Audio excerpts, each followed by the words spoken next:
Help! Help! Help! I didn't hear you. How could she not hear me?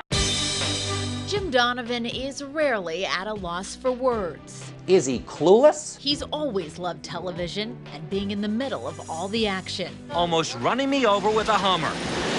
He got his first taste of TV news in 1987 as an intern at WWOR in New Jersey.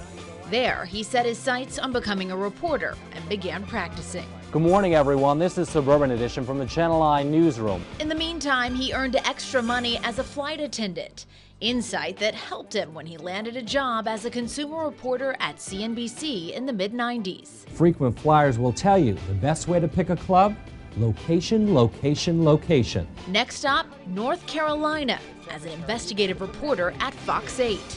Then, in 2000, he headed to WBNS in Columbus, Ohio, where he launched a consumer franchise. Consumer 10.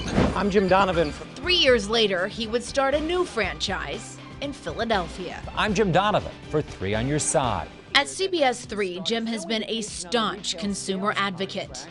The winner of 14 Emmy Awards, he's done many investigations. Why have you taken people's money and not finished the work you were paid to do? He takes pride in solving viewers' problems It works. Problem solved. Give me a hug.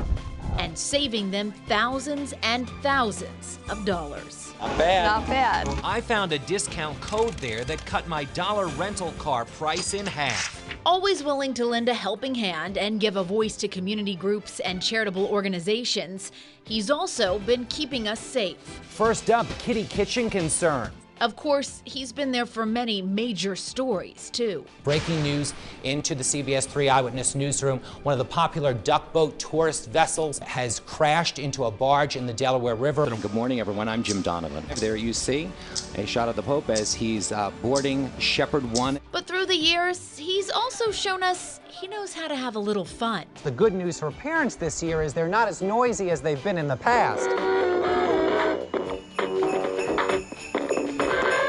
And he has never shied away from adventure, from a ride in the rapids. Until you guessed it, I fell out of the raft. Why did you push me out of the raft? To his love of flying. For the first time in my life, I opened up my mouth and couldn't say a word.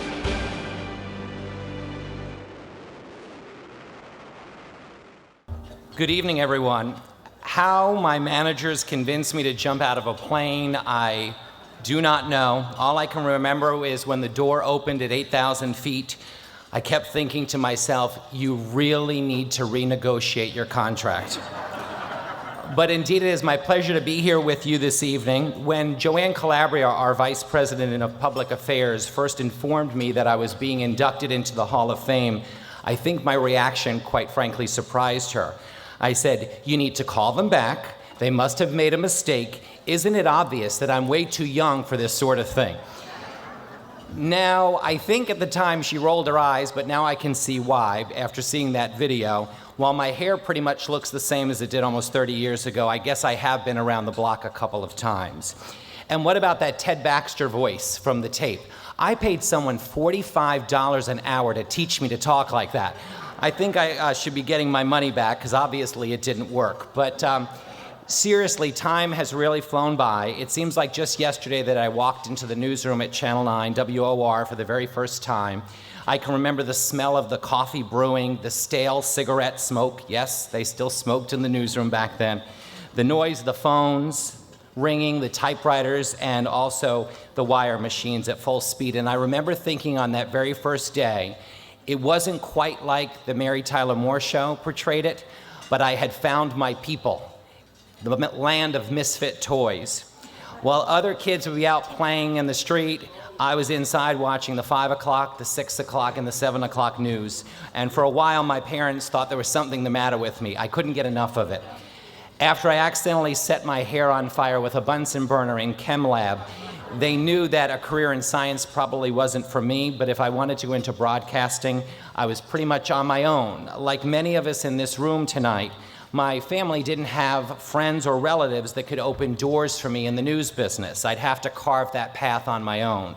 And that path in the early days included working double duty, newsroom one day and as a flight attendant the next. I would practice my broadcasting voice doing announcements on the plane. And by the way, if there is an emergency tonight, please follow the white lights to the red lights, which indicate you are at or near an emergency exit location. I can evacuate this ballroom in 90 seconds or less. My mom once said to me, if you hang around smart kids, maybe some of it will rub off on you. And for 29 years, I've hung around the smart kids in television. Smart kids like Monica Avery, Vince DeFrusco, Don Stanton, Mike Typer, Charlene Horn, the producers, writers, photographers, and editors that are the best in the business. Smart kids like John Wilson, Joanne Calabria, Margaret Cronin, my managers who empower me every day.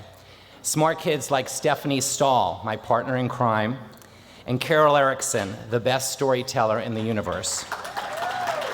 And most importantly, my consumer team, Jen Coleman and Judy Finelli. They are my safety net. They're always watching my back. In closing, I like to often say that having a successful career in television is like winning the lottery.